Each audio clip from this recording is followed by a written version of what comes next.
Hi, everybody, and welcome back to another Power of the Parent in Conversation with. Today, I am joined by the brilliant Tracey, who, after a couple of decades in roles in financial services and tech and charities, I believe, as well, you are venturing out to be self-employed with a very particular lens and a very particular offering. So Tracey is a parent, but she's also a carer to her 10-year-old little boy. And I think a 10-year-old actually doesn't want to be called a little boy, do they? My almost 10-year-old doesn't want to be known as a little girl, but they're still little to us, aren't they? And Definitely. you are all about changing the world of work for parents who also happen to be carers. And I know that you're getting lots of brilliant things published, and you've got a very strong brand around what it is that you're wanting to do. So I'm really excited to chat to you today and hopefully shed a bit of light for people on the realities of being a parent and carer in the workplace. And also kind of give a bit more of a practical angle around how we bust some of those myths and stereotypes that are very limiting and very damaging, or can be. I should heavily caveat that with they can be very damaging. So thank you so much for joining me today. Oh, thank you for having me. Yeah, I think if you're in primary, you can still be classed as like little child, just about until year six. Okay, I think I'm all right then. Is there anything else that we need to know about you? I've obviously given a very small insight into your career there, but what else would you like to add, if anything? I think you covered it really well, across range in banking, technology, and charity sectors. And like you say, I think that sometimes that label or not label is a real big thing for me. And I would probably go into this today in some of those myths and buts, but it's about really, I suppose, leaning into that lens, because actually, if you shy away from who you are, then that's not a really great place to be in the workplace, but particularly as a carer, because there are so many demands, perhaps at the beginning or the end of the day, or sometimes even in your breaks, or you're trying to speak to various doctors or schools and things. So it can be that juggle, and it's very much like carers can achieve, and they can be leaders and CEOs in the workplace or have their own business. And I think creating that opportunity to have that conversation today is exciting, because the more carers that we can get to believe in themselves, to they have a career, and a career that is one where they fulfill their potential, not just a part-time flexible, although that is also valid. It's about having those ambitions to have a career and have a life. There is a future. Well, thank you. So, could we dive in and start with what's working well at the minute? Have you got any examples of either great support that you've had or you've kind of seen other people doing, or maybe there are some organisations out there that have a reputation for supporting carers particularly well? Is there anything that you could kind of shine a spotlight on for us? There's a few things. I think the family-friendly culture that we're starting to see, employers want to engage in because of that well-being and improving productivity, is also sort of tipping over into carers. Particularly, I think of one organisation in the utility sector where they have been able to, I suppose, discuss a senior member of the team that was going through a particular caring, sort of looking after an elderly parent at work, where they were like, gosh, it's really hard. They're really struggling. Like, what is that policy in the company? Like, how you get your annual leave, which could be 25 days, could be 30 days, could be a lot less than that. But should you really be using annual leave to care for a parent or care for a child? So I think, first of all, the companies that are doing it really well have a caring policy, and they realize that they know members of staff have it, and they're able to then say, okay, well, what do we need to do for that individual to ensure they've got a safe space to declare that, but also then they can be their best self when they're at work. They still want to work, but they're also worrying about what's happening at home. So from a policy perspective, and hands up, I'm the person that says policies are not the be all and end all, and actually lived experience is incredibly important. However, having a policy does send a really strong message, doesn't it? It shows that you have thought about that people that might need to access it, that you are often, if you can put some paid leave behind things, then that again sends a really strong message, I think, doesn't it? Definitely, definitely. The organisations that I see are doing it really well are those that are perhaps saying if you wanted to take, say, even up to 10 days annual leave to care, we will match that by another 10 days, which feels quite generous. But we've, like personally, I've had lived experience where in a very short notice we've needed to be in hospital and we've already had a holiday planned.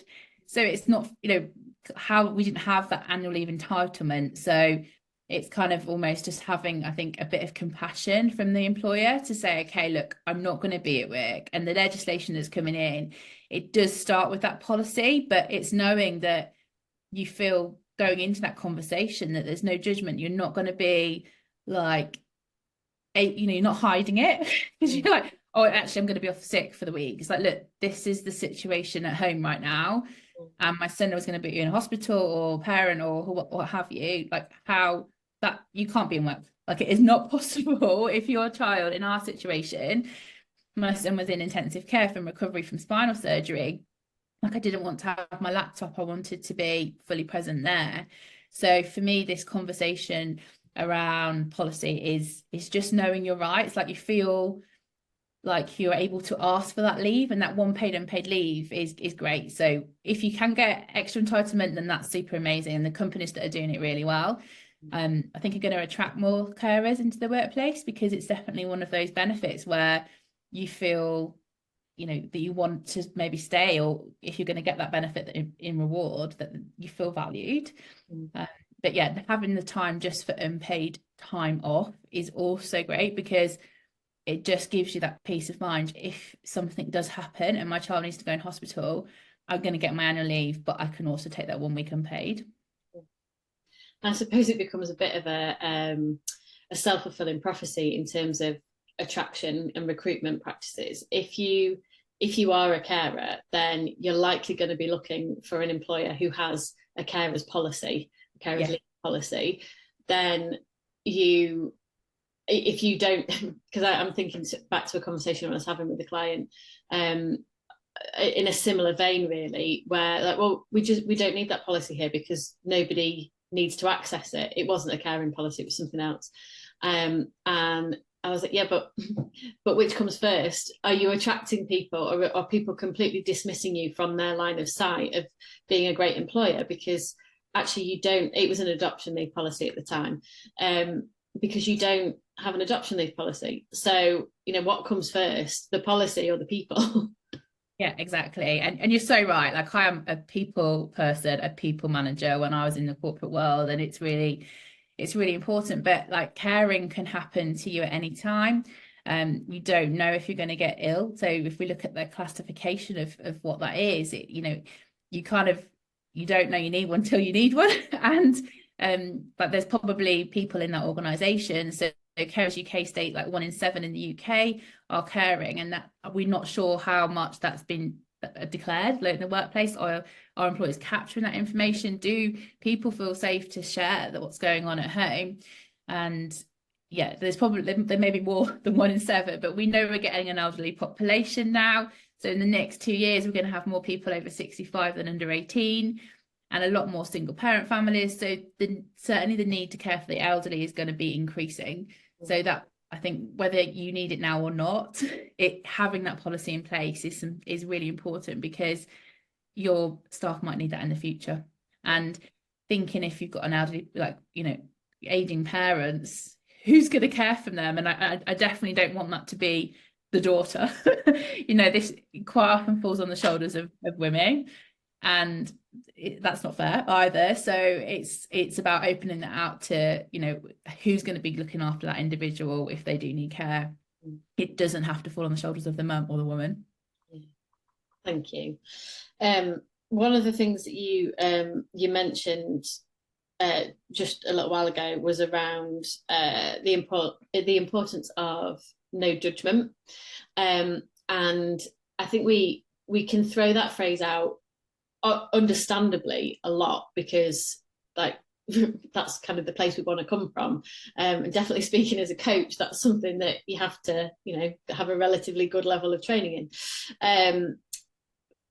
However, if I was to put myself in the position of a line manager here, Yeah. and we are human, so I never, because I am absolutely with you. I think that is so important. The devil doesn't need an advocate on this one. But if you're a line manager sat here watching this and thinking, that is me, I judge people, or I have an opinion or a view when they might come and share with me that they've got a particular caring responsibility, or I suddenly think, oh, you've got a child with a complex medical need, you're going to get nursery phone calls a lot more, assuming that the child has gone to nursery, that you're going to get even more phone calls, or you don't want to come into the office because you want to be near home, or whatever it might be. What do you do as a line manager in that position? Is there anything that you would kind of urge them to consider, or any conversations that you might encourage them to have to try and, nobody's perfect, but also we have got to break down those judgments, haven't we? Yeah, definitely. Like yesterday I completed my first aid for mental health. And it's really interesting because that topic comes up also around mental health and the stigma that's associated with that. And that's a social stigma, but it's also the self stigma that people can perhaps have. And that's sometimes where that spiral can happen. And creating that space to, as a line manager, to know, like I've been in organizations where my line manager had no idea what my life was like outside of work.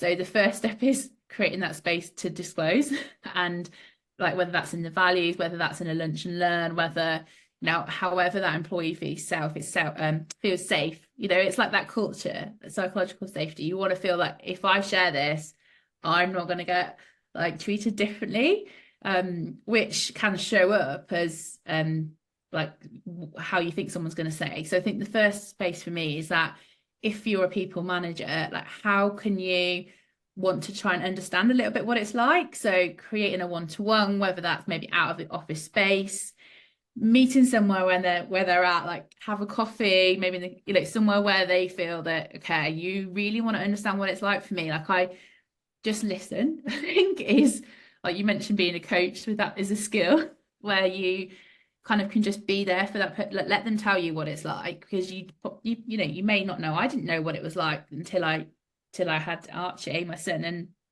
so like I wouldn't have known what that was like. And there's certain traumas that I haven't been through that I don't understand, but I think if you can hold that safe space, someone know that it's trusted, that they're listening, then you can start to say, okay, well, how can I help you? Like, what is it that's going to make that easier for you when you're at work? Yeah. You can't begin to think what that's like out of work, but in work you can make that a place that you want to come to. And a lot of carers do. It's you're not going to have to constantly be worrying about medication, or if a meltdown's going to happen, or what's going to, you can actually turn up and do the job. Yeah. So it's just really, I think, understanding, providing that safe space. And I think what I'd love to see, which is where I'd like to kind of work a little bit more with businesses on, is perhaps signposting. So like, where are you in that diagnosis process? Like for some companies, like if you can start to signpost some of that information and share, then that shows that you're going above and beyond to take an interest in that individual. And if I look back, like I couldn't even get that right to flexible working. Like I did not feel understood. If I'd have shared that, I think that would have really been a really different outcome. Absolutely. And I think it's really important that we I hate the word normalize, but I haven't got a better one to give you here. But make it understandable that we don't, we as in, I'm saying this from the line manager perspective, that we don't have to hold all the answers for people as well. So one of the biggest things that I come across with line managers is that fear of, what if somebody asks me something and I can't give them an answer? And the weight of, I've got to know everything, I've got to be on top of everything. But that's huge, because being a parent and carer in the workplace can be one slice, and knowing how to support those people is one slice of being a line manager. You've got a plethora of other things that require your focus and attention. So I think it's that, like, almost that self-compassion as well, that you don't need to aim for perfect. Obviously, don't mess stuff up and don't say horrific things to people and try and remove as much bias as you possibly can and all of those things. Like, we're not giving excuses out here. But equally, if the thing that's holding you back is, I don't know how to have this conversation, then we can start very simply, can't we? It can be a case of exactly the question that I think you asked there, words around, how can I help you? And you might not always get an answer from that person sat across from you, might you? Like, because we don't always know in those positions. We don't know what we need to help us. But even just somebody saying, I'm here if you need anything, or can we check back in a week's time and see, if you have a bit of a think about what I could do to help. That goes such a long way. And I think people often worry, well, we've not got a policy, or we've got a policy, but it's not very good. Okay, so what's the lived experience that's going on then? Yeah. And I think the policy is a starting point, but then, like you say, we want to be treated as an individual, because everyone case is so different. Like, my experience of being a carer is very different to, say, the next person, and that it is that space to listen and to treat them as them. And I think it's really important for them to be able to share what that's like. So the best line managers for me, like, really know what is happening. And when you then have that week check-in, that check-in's a little bit more personal. Yeah. It's a little bit more like you can celebrate the like good work that's happening, but if say, like, you've got so a really heightened day for us throughout the year is when my son has his annual review. So it's with all his teachers, potentially a head teacher, you've got potentially psychologists, all the therapists. Like, that is going to be a day that I'm probably going to take off, or it's going to be busy around. So I think if you know that there's certain days that are going to be a little bit more difficult, then you can manage the workload or priorities around that, and that makes you feel so much more like you haven't got to be at work on that day and deliver this. You can focus on the caring on those days, and, like, show up as the carer. But then you show up so much better in work because you're able to do that. Yeah, absolutely. So one of the I guess one of the things that I often find is helpful to broach for people is some of perhaps the myths or stereotypes or beliefs that we might hold around, well, anything. But for the purposes of this conversation, are there any kind of standout stereotypes or myths that you personally have come across? Because I don't want you to have to feel like you're speaking for a whole community of people.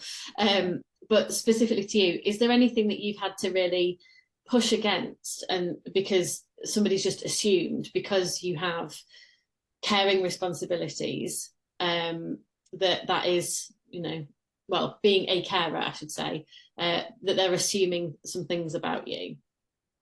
Yeah, I think quite my mind sort of goes initially to that self-stigmatizing, actually, where there's times where I've been performing really high. So I was in a sales position, way above target, working part-time against full-time males in the US. And my boss was saying to me, like, what do you want to do next? I was like, I just don't want to manage a team. So, but I could have easily done that. Like, it was me, like, holding myself back, which was really interesting. But then colleagues, or if you maybe shared that information with a friend, they're like, well, you're not going to go for a promotion because you're because of your child. Like, how can you? And I think that was really hard. And I kind of, where that spiral can happen is when you sometimes believe that. And actually that made me feel quite upset and frustrated and angry, because, like, I didn't want to do that. There's the myth around perhaps that you put caring first, I think, is something that maybe is out there, but when you're at work, you really want to be at work, let me tell you. Like, you do not want to be caring all the time. And there's times where I've given at work because I did not ask for help. So for me, I think having someone ask you for help would have been so helpful, because I would have been able to say, no, that's not what I wanted. But when I thought that there was no other choice, that's what I chose to do for various reasons. But hence why I'm here now, because I don't want that to happen to other carers in the same situation. And not everyone would have that luxury, but you then put yourself under a perhaps financial strain, or you're saying, well, that your other half's going to have to provide, or be that you're almost limiting other things that you can do then in your career, in your life, which it doesn't have to be that way. Like, everyone has that right to have that human existence where you can go to work and you can live your potential. Absolutely. As a carer. That is everybody, and I mean that, like, whether you've got a disability or all of it, everybody has that right. And I think as a society, and perhaps as women, sometimes we don't like to ask for help, and it's not always there. And even when you do ask for help, and that's, we're in a situation certainly with the NHS where sometimes that isn't given. Like, I've had to ask for social care support for respite at weekends, and I probably asked over 20 times, and I've been told no a lot. So if I let that happen, then like I might not be where I am today. So it is believing that you are not. We started this discussion about labels. Like, it is believing that you're not defined by that label is a really, really important part for that individual. But if as a line manager you can believe that too, then it will give that safe space to people to share and get the support that they need. Absolutely. I think that it's something that a friend of mine often says, nuance, we all need it, but it's often very hard to give. I think is something that I can probably apply to most situations, this definitely being one of them, in every aspect, because the individuality of each person's story, as you touched on before, that you speak to a carer, a parent who is a carer, you've spoken to one parent carer. They're not there to speak for a whole community of people, and there are a range of other different, intersectionality is going to cross it, isn't it? So everybody's going to have very, very different experiences, and like you said as well, which I think is something to that we all need to remember, that actually sometimes this is not necessarily from birth. It can, a disability could actually come further down the line. And actually, if you're a parent who was adopted, then you're not necessarily going to have time with that child from birth either. So some of this is like the support that you need, I guess, changes throughout as well, doesn't it? Because conditions are going to change, or you might suddenly have new research into somebody's situation that means that you're part of trials, or that you are having slightly different conversations with medical professionals, that it's just a whole life. There's I saw somebody, it was Elliot Ray, he posted something on LinkedIn this week. It was a word, oh gosh, what was it? It's gone out of my head. There's a word about basically describing the moment when you look at other people and you suddenly realise they're a complex human, but it begins with an S. They're a complex human being as well. They've got so much of the stuff going on that, like, there's so much that you're not seeing beyond the surface when somebody walks past you. I do it all the time. I was in London recently, and I was walking through a tube station, and I have this game with myself where people walk past, I'm like, I wonder where you're going, or are you going home to anybody, or where have you just come from, or what's your evening looking like? Some might call me nosy. I never stop and ask people. Oh, curious. But that you kind of, we walk past people and take them, or we can work alongside people. It's not always even strangers, is it? We can sit alongside people and not know anything really about them, and I get boundaries, absolutely, definitely, for them, but also if people feel like they've got to hide any part of themselves, that's just not helpful. That's not create. That's I'm gonna go out on a limb and say not creating a particularly psychologically safe space, or perhaps you're not in a psychologically safe space to disclose things. And yeah, I'm not totally sure where I was going with that, but just to kind of feed off what you were saying, really, that there's a lot to navigate and there's a lot of nuance, and there are some great examples of how we can help. I think a misconception that I have with um, like providing solutions and things like that is that you have to have a solution that fits everybody, and that's just going to be impossible. You're not going to have something that fits everybody. You might have a basis with, you know, a policy or a process or procedure, but actually what flows out of that, that's the real individuality, isn't it?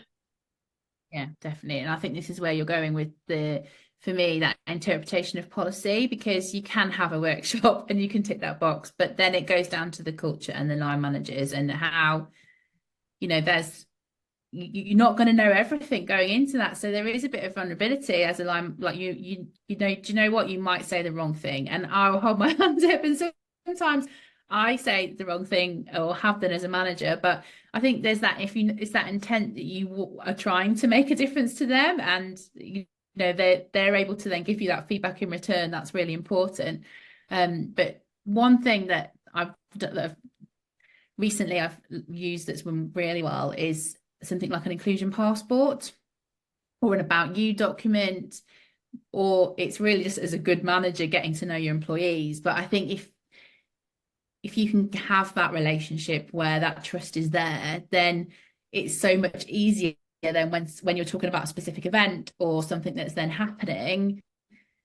You know, for certain individuals, let's say there might be a trauma on trauma on trauma on trauma. So the response that you might need to think about is perhaps a little bit different than if someone's already just telling you on that fourth event, because you know so many things have happened before. And having that context, I think, is just really, really, really important. Absolutely.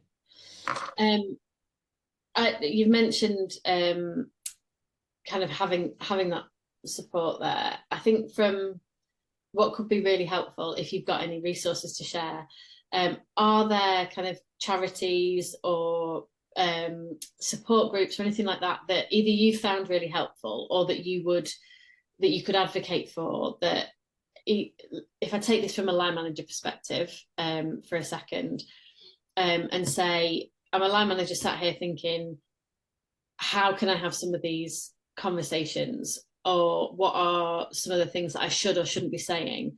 I know there are equivalents in some industries and some over some topics where you might be able to grab a free download, or there might be certain things that it's just like a bit of a cheat sheet for a conversation. Is there anything that you would recommend as a resource for people to look at? Yeah, there's a few. There's a good one. It's quite US though, but it's caregiving.org, and they've done some really interesting work and videos around bringing case studies to life of those conversations and what you can and can't say. So I'll definitely share you the link so that those videos can be shared, as well as some of the resources. So we've got Carers UK, which is a national charity, also doing some great work about making caring visible. So there's some good resources on there as well. Working Families Charity. So I'm on the panel of advisors for them. They have a free helpline. So really trying to make that available to any employees that have some of those questions, that want to know about getting time off. So they're a good resource, but also they provide the employer training as well. I think there's local resources too, depending on where you are and as an organisation. So potentially it's a bit old school, but if you've got like a notice board in your kitchen, around signposting some of those charities alongside, you know, AA Anonymous, like mental health charities. I think like as much as you can have, whether that's an intranet or a notice board to signpost them, then that's lovely, because you can hopefully shortcut some of that learning for those individuals. And I'm really keen to share some of the educational resources as well. If you've got a student, like a child that's perhaps out of education or not at school, So there's a lot of challenges around some of the children in the UK that aren't in school, and how are you then juggling work and caring for them while they're at home, and maybe in some instances like having to manage that homeschooling, taking us back to lockdown. But that's a real big thing there around kind of ensuring that the child's happy at school, Yeah, so you can be happy at work. brilliant. Thank you so much.